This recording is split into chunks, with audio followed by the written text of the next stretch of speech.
주일 예배에 오신 여러분을 환영합니다. 오늘은 주현우 제5주 주일입니다. 오늘의 키워드는 중독입니다. 뉴질랜드에 살다 보니 의도치 않게 유학생들이나 젊은 청년들의 가디언 역할을 하게 되는 경우가 종종 있습니다. 밥도 먹이고 조언도 해주고 이 친구들의 신세 한탄을 들어주기도 합니다. 저는 웬만해서는 그들에게 이렇게 격려합니다. 잘하고 있다. 이 고생이 나중에 다 거름이 될 거다. 조금만 더 버텨보자. 그런데 그러던 제가 아주 단호하게 너는 이제 짐 싸서 한국으로 돌아가야 되겠다 라고 선언하는 순간이 있습니다. 바로 이 친구가 마약이나 도박에 손을 댔을 때입니다. 이때는 어떠한 격려나 조언이 아무런 의미가 없습니다. 이건 의지의 문제가 아니라 치료가 필요한 병이기 때문입니다.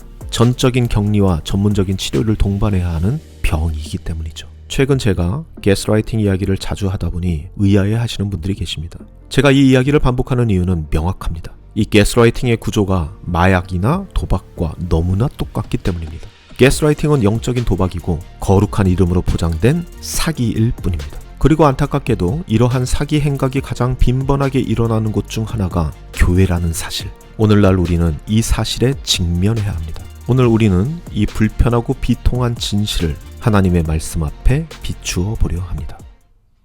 다 같이 기도하시겠습니다.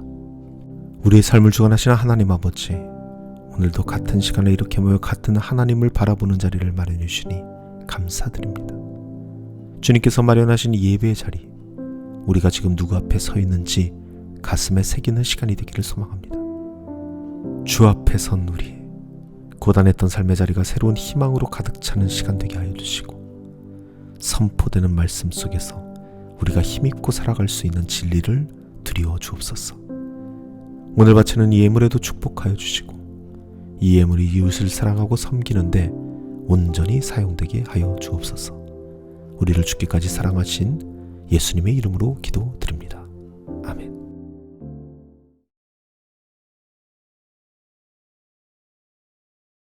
최근 한국 유튜브와 소셜미디어에서 바이럴되고 있는 영상이 하나 있는데요. 바로 이 영상입니다. 한 가정의 아내이자 어머니인 한 여인의 사례를 담은 영상이죠. 희귀병을 가진 자녀와 남편이 사는 집을 쓰레기장처럼 방치한 채 매일 교회에 가서 봉사하며 너무 기쁘다, 은혜 받았다 라고 말하는 한 여인의 이야기죠.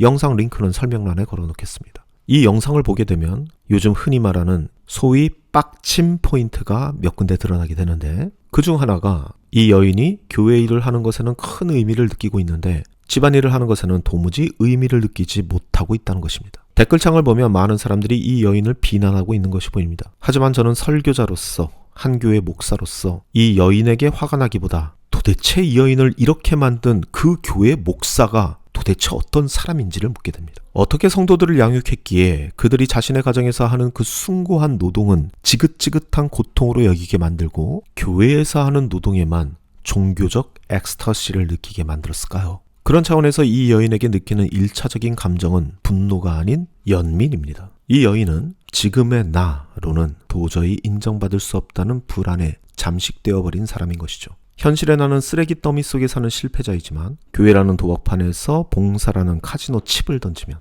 집사님 대단해요, 집사님 없으면 우리 교회 안 돌아가요 라는 보상을 즉각적으로 받게 되는 것이죠. 여러분, 이것은 헌신이 아니라 종교적 마약입니다. 성도들의 가정이 무너지는 것을 뻔히 알면서도 교회의 중심에 열심만이 살 길이라고 부추겼다면 여러분, 그 목사는 목자가 아니라 도박장의 하우스 주인과 다를 바 없습니다.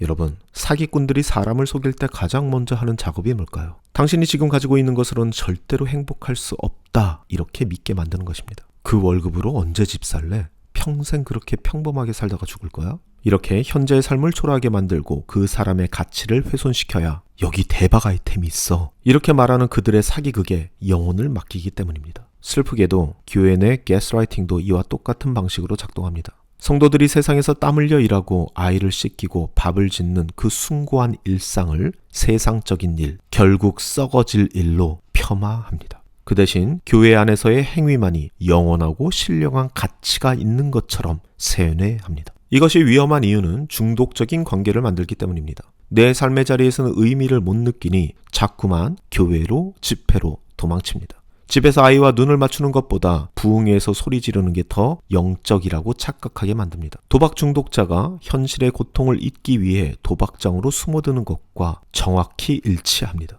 강단에서 소위 거창한 비전을 선포하는 목사들도 있습니다. 세계 열방을 변화시키자, 이 땅을 정복하자, 화려한 수사학으로 성도들의 가슴을 뛰게 만듭니다. 물론 비전은 중요합니다. 하지만 그 비전이 현재 내가 처한 상황의 가치를 훼손하고 있다면 그것은 비전이 아니라 턱색, 독입니다. 위대한 미래를 강조할수록 소박한 오늘은 하찮아 보입니다. 거창한 선교를 강조할수록 지금 당장 아픈 나의 아이를 돌보는 일은 무의미해 보입니다. 지금 성실히 잘 살고 있는 사람의 자존감을 깎아내리고 그 자리를 박차고 나가게 만드는 것, 그리고는 손에 잡히지 않은 거창한 허상을 쫓게 만드는 것, 이것이 바로 신앙의 이름으로 자행되고 있는 영적 도박판의 실체입니다. 그래서 사도 바울은 이렇게 말하고 있죠. 우리가 여러분에게 명령한 대로 조용하게 살기를 힘쓰고 자기 일에 전념하고 자기 손으로 일을 하십시오. 성경은 우리에게 매일매일 대단한 영적 이벤트를 벌리라고 하지 않습니다.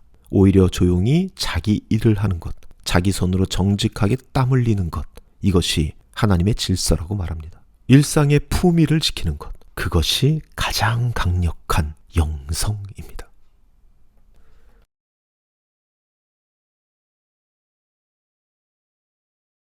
오늘 본문 예레미야 29장에서는 포로로 끌려간 이스라엘 백성들에게 내려진 아주 특별한 하나님의 명령을 만날 수 있습니다. 남유다가 멸망하고 이스라엘 백성들은 바벨론의 포로로 잡혀갑니다. 그들은 절망했고 어떤 사람들은 우리는 곧 여기서 탈출할 것이다 라는 근거 없는 희망 고문을 퍼뜨렸습니다. 현실을 부정하게 만든 것이죠. 하지만 하나님께서는 예레미야를 통해 정반대의 명령을 하십니다. 너희는 집을 짓고 거기에 살며 텃밭을 만들고 그 열매를 먹으라.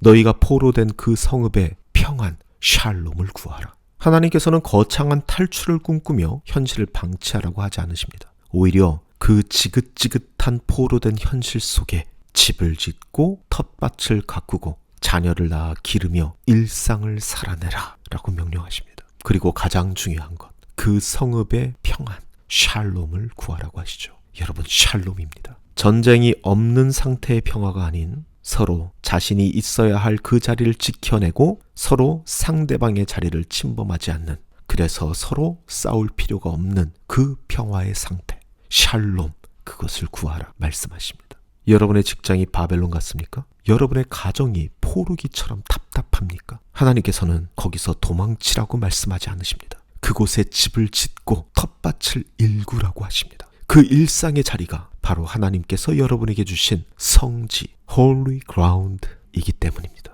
말씀을 정리합니다. 사랑하는 성도 여러분, 가스라이팅에 속지 마십시오. 여러분의 일상을 믿음 없음으로 매도하는 자들의 말에 귀 기울이지 마십시오. 여러분이 오늘 씻어낸 그 그릇 하나는 가족의 생명을 지키는 재단입니다. 여러분이 출근해서 묵묵히 처리한 그 서류 뭉치는 세상을 질서 있게 만드시는 하나님의 손길입니다.